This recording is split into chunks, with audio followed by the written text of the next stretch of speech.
आज के टाइम में पता है सबसे ताकतवर कौन है और सबसे खुश इंसान कौन है? आज के टाइम में सबसे खुश और सबसे ताकतवर इंसान वही है जो अकेला रहना सीख चुका है।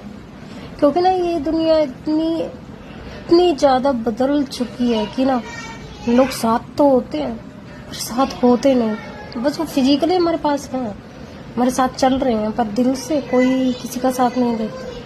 इसलिए ना अकेले रहोगे तो आपके लिए बहुत अच्छा रहेगा। जिसने अकेले रहना सीख लिया समझ लो कि वो सबसे खुश नसीब है, क्योंकि उसे फिर ये इस चीज़ से फ़र्क नहीं पड़ेगा ना कि भाई मैंने उसके लिए ये किया, वो मेरे साथ था, उसने मेरे साथ ये क्यों कर दिया।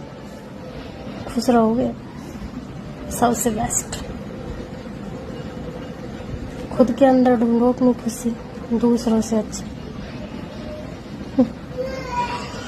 अच्छी लगे।